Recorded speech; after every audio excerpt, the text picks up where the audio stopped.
BJP के वरिष्ठ नेता लालकृष्ण आडवाणी आज गांधीनगर सीट से अपना नामांकन दाखिल करेंगे। आडवाणी के साथ बीजेपी के पीएम उम्मीदवार नरेंद्र मोदी भी होंगे। नामांकन के बाद आडवाणी कार्यकर्ताओं को संबोधित करेंगे।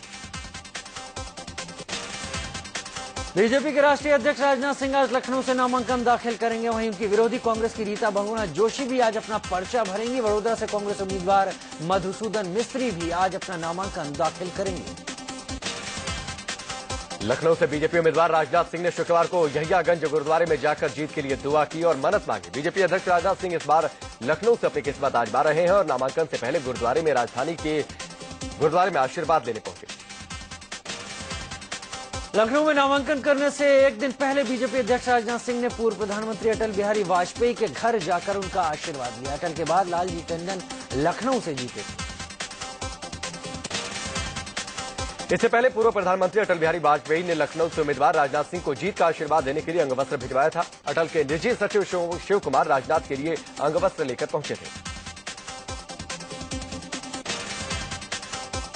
प्रधानमंत्री बनने से महज 13 कदम दूर है बीजेपी के पीएम उम्मीदवार नरेंद्र मोदी। लोकसभा चुनाव में बीजेपी को 214 सीटें मिल सकती हैं, तो वहीं एनडीए 259 का आंकड़ा छू सकता है। हंसा और सीएसडीएस के सर्वे में यह बात सामने आई है।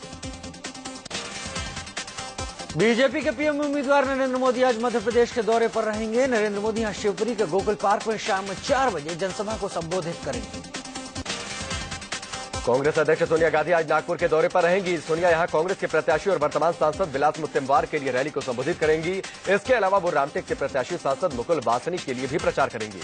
नागपुर के बाद सोनिया चुनावी सभा के लिए उड़ीसा जाएंगी।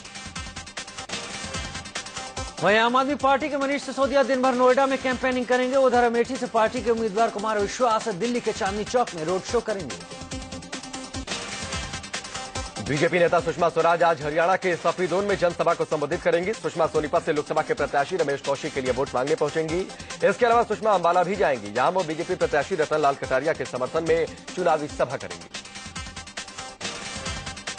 कांग्रेस नेता सचिन पायलट आज विराटनगर पहुंचेंगे। यहां वो पार्टी के उम्मीदवार डॉक्टर सीपी जोशी के पक्ष में प्रचार करेंगे। इसके बाद सचिन मेढ़ में जनसभा को संबोधित करने पहुंचेंगे।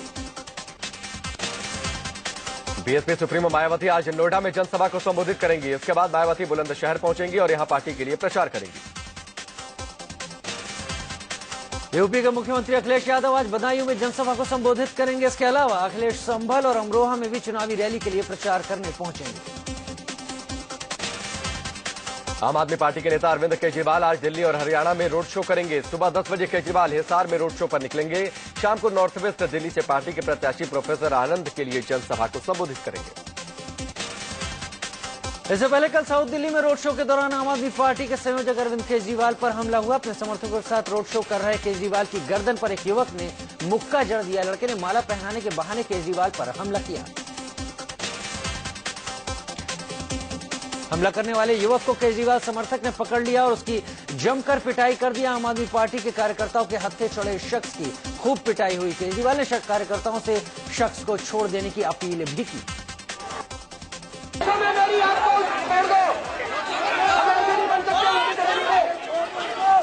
आंदोलन खत्म हो जाएगा, हमें जान से भी मार दिया, हमारे आदमी भाई हम के ऊपर। केजरीवाल पर हमला करने वाले शख्स को पुलिस ने काफी मशक्कत के बाद आप कार्यकर्ताओं के चंगुल से छुड़ा लिया और अपने साथ हमलावर को पकड़ कर ले गई।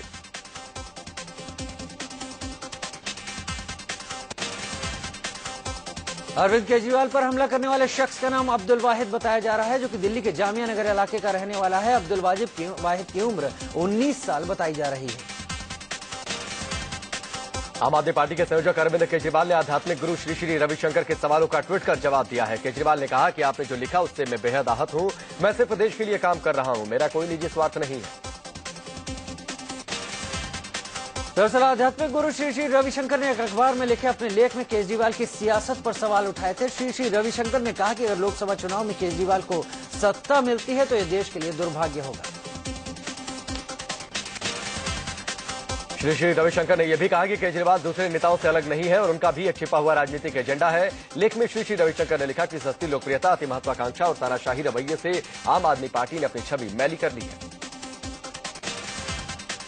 कांग्रेस अध्यक्ष सोनिया गांधी की जामा मस्जिद के शाही इमाम से मीटिंग रंग लाई है। शाही इमाम अहमद बुखारी ने लोकसभा चुनाव में कांग्रेस के समर्थन का ऐलान किया है। कांग्रेस सदर जैसे सोनिया गांधी से मुसलमानों के मसाइल और मुसलमानों के जान और माल के तहफ़्फ़ुज़ को यकीनी बनाने जैसे उमूर पर आज लोकसभा इंतखाबात 2014 के लिए कांग्रेस की हिमायत का ऐलान करता हूं। अहमद बुखारी ने बीजेपी से किनारा करते हुए कहा कि मुल्क की तरक्की के लिए सेकुलर आवाम आज के हालात पर गौर करे। उन्होंने कहा कि शिकायतें कांग्रेस से आज भी हैं, इसका मतलब यह नहीं कि मुल्क फिरका परस्तों के हवाले कर दिया जाए। मजहब की बुनियाद पर शबबंदी करने में फिरका परस्त ताकतें दिन रात मसरूफ हैं। हमारी कोशिश होनी चाहिए कि सेकुलर वोट किसी भी सूरत में तकसीम न हो। बुखारी ने अयोध्या के विवादित ढांचे को गिराए जाने का मामला उठाते हुए कहा कि उस वक्त की सरकार की गलती की वजह से सब कुछ हुआ और अयोध्या कांड के वक्त यूपी में बीजेपी की सरकार थी। शाही इमाम अहमद बुखारी ने पश्चिम बंगाल में ममता बनर्जी को समर्थन देने का ऐलान किया है। उन्होंने कहा कि टीएमसी ने मुसलमानों के लिए कुछ काम किया है। ममता बनर्जी आगे भी मुसलमानों की समस्याएं हल करने के लिए गंभीरता से कोशिश करेंगी। जामा मस्जिद के शाही इमाम अहमद बुखारी ने यूपी में समाजवादी पार्टी को समर्थन नहीं देने की बात कही है। उन्होंने कहा कि एसपी मुसलमानों को न सिर्फ उनका हक देने में नाकाम रही बल्कि उनकी जान और माल की रक्षा करने में भी नाकाम रही। यूपी में अहमद बुखारी मायावती का भी समर्थन नहीं करेंगे। बुखारी ने कहा कि सत्ता सुख के लिए बीएसपी किसी के भी साथ जा सकती है। शाही इमाम ने एसपी बीएसपी को मौका परस्त पार्टियां बताया। शाही इमाम अहमद बुखारी ने बिहार में आरजेडी का समर्थन करने की बात कही। बुखारी ने कहा कि बिहार में कांग्रेस और आरजेडी दोनों साथ हैं, इसलिए हम आरजेडी का समर्थन करेंगे। शाही इमाम बुखारी ने अरविंद केजरीवाल पर निशाना साधा। उन्होंने कहा कि केजरीवाल फिरका परस्ती पर क्यों नहीं बोलते। फिरका परस्ती से मुल्क टूटा है, करप्शन से नहीं। हालांकि शाही इमाम बुखारी और कांग्रेस अध्यक्ष सोनिया की मुलाकात बीजेपी को रास नहीं आई और चुनाव आयोग से शिकायत कर दी। बीजेपी ने कहा कि सोनिया धर्म के नाम पर वोट मांग रही हैं और उनके खिलाफ कार्रवाई होनी चाहिए। कांग्रेस अध्यक्ष सोनिया गांधी ने नाम लिए बगैर बीजेपी के प्रधानमंत्री पद के उम्मीदवार नरेंद्र मोदी को झूठा बता दिया। झारखंड के रामगढ़ में रैली के दौरान सोनिया ने कहा कि क्या भारत का पीएम बनना इस बात से तय होगा कि कौन ज्यादा झूठ बोल सकता है। क्या अब ऐसा वक्त आ गया है कि भारत जैसे महान देश का प्रधानमंत्री बनना इस बात से तय होगा कि कौन ज्यादा उल्टी सीधी बातें कर सकता है, कौन ज्यादा झूठ बोल सकता है। सोनिया गांधी ने मोदी पर निशाना साधते हुए यह भी कहा कि वो ऐसे दावे कर रहे हैं मानो सत्ता में आते ही जादू कर देंगे। लंबे चौड़े वादे कर रहे हैं और ऐसा दिखाते हैं जैसे अब तक तो कुछ हुआ ही नहीं और अब वे आकर रातों रात जादू कर देंगे। अलीगढ़ की रैली में भी सोनिया गांधी ने नरेंद्र मोदी पर निशाना साधा। उन्होंने कहा कि जो मोदी की सोच के साथ नहीं है उन्हें वो देशभक्त नहीं मानते।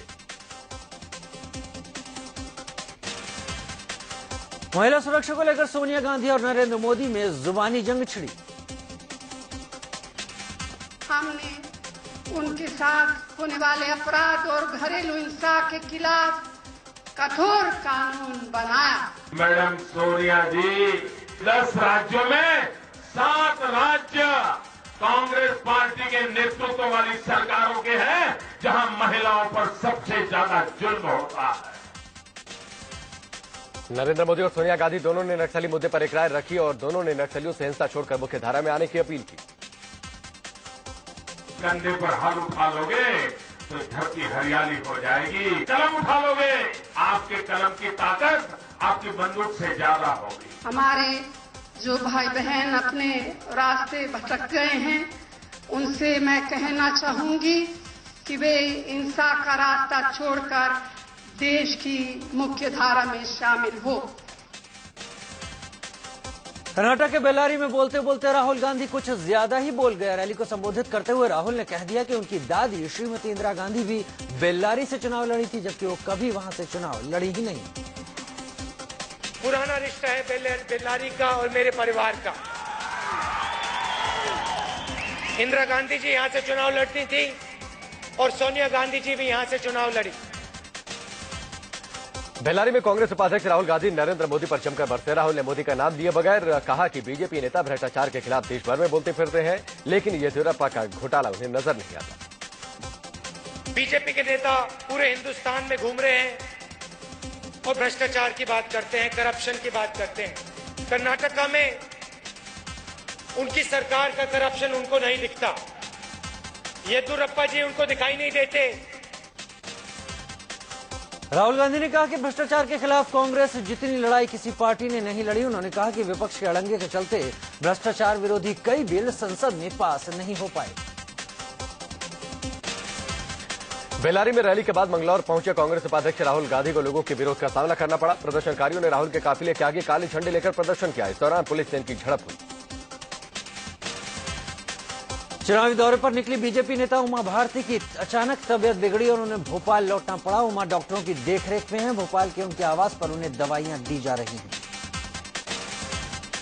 लालू प्रसाद यादव के साले साधु यादव ने पलटी मारते हुए सारण के बदले महाराजगंज से चुनाव लड़ने का फैसला किया है। साधु यादव यहां आरजेडी के प्रभुनाथ सिंह के सामने होंगे। सारण सीट से राबड़ी देवी चुनाव लड़ रही हैं। ऐसा माना जा रहा है कि बहन की खातिर साधु यादव ने सारण सीट छोड़ दी है। इसके पहले समाजवादी पार्टी के अध्यक्ष मुलायम सिंह यादव ने मैनपुरी सीट से नामांकन दाखिल किया।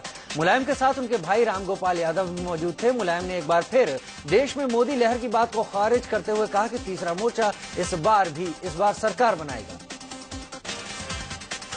एमपी के विदिशा से मौजूदा सांसद और बीजेपी उम्मीदवार सुषमा स्वराज ने नामांकन दाखिल किया। समर्थकों के भारी लाव लश्कर के साथ पहुंची सुषमा ने जीत का भरोसा जताया। बीजेपी के फायर ब्रांड नेता उमा भारती ने झांसी में नामांकन किया। उमा भारती के साथ बीजेपी के स्थानीय नेता मौजूद रहे। विदिशा से सुषमा स्वराज के खिलाफ कांग्रेस महासचिव दिग्विजय सिंह के छोटे भाई लक्ष्मण सिंह ने नामांकन दाखिल किया। लक्ष्मण के साथ दिग्विजय सिंह भी मौजूद थे। कानपुर से बीजेपी उम्मीदवार मुरली मनोहर जोशी भारी लाव लश्कर के साथ नामांकन भरने पहुंचे। जोशी 1:30 बजे के करीब कलेक्ट्रेट पहुंचे। जोशी श्री प्रकाश जायसवाल को चुनौती देंगे। यूपी की फतेहपुर सीकरी सीट से आरएलडी नेता अमर सिंह ने अपना नामांकन भरा। आगरा कलेक्ट्रेट आकर अमर सिंह ने लोकसभा चुनाव के लिए पर्चा दाखिल किया। साथ ही कुछ और उम्मीदवारों ने भी अपने अपने पर्चे दाखिल किए। बीजेपी मैनिफेस्टो अभी तक नहीं ला पाई है, लेकिन यूपीए सरकार के खिलाफ चार्जशीट जरूर पेश कर दी। इसमें बीजेपी ने यूपीए सरकार के 10 साल के शासन के दौरान हुए भ्रष्टाचार, घोटालों और अर्थव्यवस्था के कथित कुप्रबंधन का खुलासा किया है। बीजेपी ने आरोप लगाया है कि कांग्रेस ने यूपीए शासन के घोटालों की जांच अब तक होने नहीं दी है। उधर कांग्रेस ने कहा है कि बीजेपी नकारात्मक राजनीति कर रही है और इस तरह की चार्जशीट का कोई मतलब नहीं है।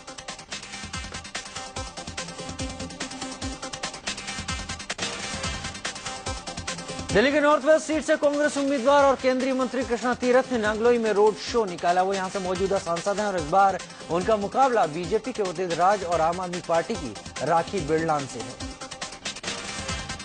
नॉर्थ ईस्ट दिल्ली से कांग्रेस उम्मीदवार जेपी अग्रवाल प्रचार में जोर शोर से जुटे हैं। उनकी बहू एकता अग्रवाल भी उनके लिए इलाके में घूम घूम कर वोट मांग रही है। जेपी का यहां बीजेपी के प्रत्याशी मनोज तिवारी और आप पार्टी के प्रोफेसर आनंद कुमार से है। नई दिल्ली से कांग्रेस के उम्मीदवार अजय माकन ने अपने संसदीय क्षेत्र में पदयात्रा कर लोगों से वोट मांगे। माकन ने पटेल नगर और बलजीत नगर में पदयात्रा की। सीट पर अजय का मुकाबला बीजेपी की मीनाक्षी लेखी और आम आदमी पार्टी के आशीष खेतान से है। हरियाणा के मुख्यमंत्री भूपेंद्र सिंह हुड्डा ने फरीदाबाद से कांग्रेस प्रत्याशी अवतार सिंह भड़ाना के लिए वोट मांगे। हुड्डा ने कहा कि हरियाणा में मोदी की लहर नहीं है और उन्हें भरोसा है कि हरियाणा की सभी 10 सीटों पर कांग्रेस जीतेगी।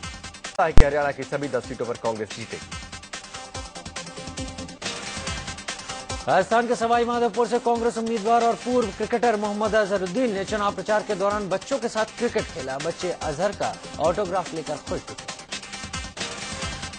कानपुर में चुनाव से ठीक पहले मुरली मनोहर जोशी का विरोध शुरू हो गया है। ये विरोध कोई और नहीं बल्कि उन्हीं के पार्टी के कार्यकर्ता कर रहे हैं। यहां गलियों में मुरली मनोहर जोशी के खिलाफ कई पोस्टर लगाए गए हैं जिनमें मोदी है जरूरी, जोशी है मजबूरी लिखा गया है।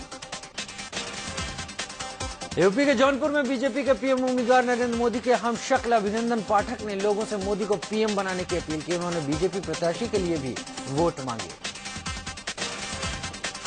राम जन्मभूमि आंदोलन के दौरान अयोध्या में विवादित ढांचा ढहाए जाने की घटना उन्मादी भीड़ का काम नहीं था, बल्कि यह सब सुनियोजित तरीके से किया गया था। फौजी वेबसाइट कोबरा पोस्ट के किसिंग ऑपरेशन में इसका दावा किया गया। कोबरा पोस्ट ने स्टिंग के जरिए दावा किया है कि मंदिर आंदोलन की अगुवाई कर रहे नेता बीजेपी के वरिष्ठ नेता लालकृष्ण आडवाणी, पूर्व प्रधानमंत्री पीवी नरसिम्हा राव और यूपी के तत्कालीन मुख्यमंत्री कल्याण सिंह इस योजना से अच्छी तरह वाकिफ थे।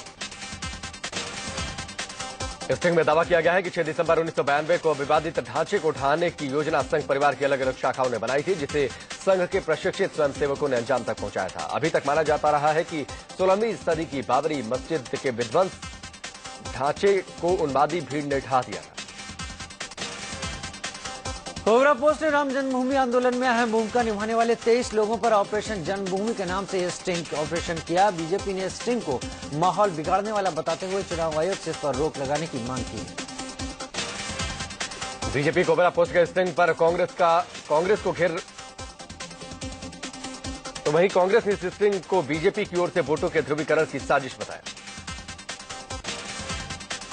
मशहूर इंटरनेशनल मैगजीन द इकोनॉमिस्ट ने लिखा है कि नरेंद्र मोदी को भारत का प्रधानमंत्री नहीं बनना चाहिए। कवर स्टोरी में कहा गया है कि मोदी में कई अच्छी बातें हैं, लेकिन इसके बावजूद पत्रिका पीएम पद के लिए मोदी का समर्थन नहीं कर सकती। हालांकि द इकोनॉमिस्ट ने यह भी लिखा है कि मोदी के ही पीएम बनने के चांस ज्यादा है। पत्रिका ने कांग्रेस उपाध्यक्ष राहुल गांधी से मोदी की तुलना करते हुए यह सलाह दी है कि बीजेपी के प्रधानमंत्री पद के उम्मीदवार मोदी के मुकाबले राहुल को चुनना ज्यादा सही है। द इकोनॉमिस्ट ने भले ही मोदी को पीएम के तौर पर खारिज किया हो, लेकिन गुजरात के सीएम के तौर पर उनके कार्यकाल की तारीफ की है। पत्रिका ने लिखा है कि मोदी आर्थिक विकास की बात करते हैं, लेकिन राहुल गांधी के नेतृत्व वाला गठबंधन दागदार है। मेरठ से कांग्रेस उम्मीदवार नगमा के लिए पूर्व क्रिकेटर और सांसद अजहरुद्दीन ने प्रचार किया। अजहरुद्दीन के साथ मेरठ की पहली महिला सांसद मोहसिना किदवई ने भी रोड शो के जरिए लोगों से वोट मांगे। इस दौरान दोनों ने एक सभा में कांग्रेस उम्मीदवार नगमा को वोट देने की अपील की। यूपी सरकार के कैबिनेट मंत्री आजम खान ने जामा मस्जिद के शाही इमाम अहमद बुखारी से अपील की है कि वह एक बार फिर कांग्रेस को समर्थन करने के फैसले पर विचार करें। आजम के मुताबिक बुखारी की अपील से बीजेपी को फायदा हो सकता है। गाजियाबाद के मसूरी थाने में कांग्रेस उम्मीदवार राज बब्बर के खिलाफ आचार संहिता के उल्लंघन का मामला दर्ज किया गया है। राज बब्बर पर एक सभा के दौरान आचार संहिता के उल्लंघन करने का आरोप लगा है। अरुणाचल प्रदेश के मुख्यमंत्री नमाम तुकी ने प्रदेश में विधानसभा और लोकसभा चुनाव के लिए प्रचार तेज कर दिया है। तुकी ने बुरागांव और ईटानगर में चुनावी प्रचार करते हुए लोगों से वोट मांगा। नमाम तुकी प्रदेश की जनता से विकास के नाम पर वोट मांग रहे हैं। तुकी ने कहा कि लोगों को संबोधित करते हुए घोषणा पत्र में जो भी वादे किए गए हैं, जीत के बाद उन सभी वादों को पूरा किया जाएगा। बुरागांव का जो कैंडिडेट है वो तो बहुत खुश था, वो भी बहुत कंफर्टेबल जीतेगा बोल के बताया हमको। और अब खबर दिल्ली में आग की तस्वीर से। धू-धू कर जल रही कार की ये तस्वीरें दिल्ली के बाहरी रिंग रोड की हैं। चश्मदीदों के मुताबिक कार काफी तेजी से बुराड़ी की तरफ से आ रही थी और तेज ब्रेक लगने के बाद पहले पत्थर से टकराई और देखते ही देखते कार आग की लपटों में घिर गई। आग की उठती लपटों को देखकर सड़क पर अफरा तफरी का माहौल बन गया। यूपी नंबर की ये जाइलो कार देखते ही देखते आग की लपटों से पूरी तरह घिर गई। गनीमत रही कि वक्त रहते कार का ड्राइवर बाहर निकल आया। हादसे की वजह से बाहरी रिंग रोड पर लंबा जाम लग गया। देर रात कार में लगी आग को बुझाने के लिए फायर ब्रिगेड को बुलाना पड़ा। घंटों की कड़ी मशक्कत के बाद फायर ब्रिगेड ने आग पर काबू पा लिया। गुजरात के वलसाड में आग की ऐसी भयावह तस्वीर सामने आई है जिसे देखकर आपकी रूह कांप जाएगी। केमिकल फैक्ट्री में लगी आग के बाद भीषण आग की ये तस्वीरें दिखी। देखते ही देखते केमिकल फैक्ट्री चारों ओर से आग की लपटों में घिर गई। वलसाड़ के धमलाची गांव में बने केमिकल फैक्ट्री में आग के बाद चारों ओर अफरा तफरी मच गई। शुक्रवार की देर शाम लगी इस आग ने देखते देखते विकराल रूप ले लिया। पूरी फैक्ट्री जलकर खाक हो गई। आग से कंपनी को लाखों का नुकसान बताया जा रहा है। आग पर काबू पाने के लिए फायर ब्रिगेड की कई गाड़ियां मौके पर पहुंची, लेकिन उन्हें भी घंटों मशक्कत के बाद कामयाबी मिली। आग कैसे लगी इसकी वजह साफ नहीं हो पाई।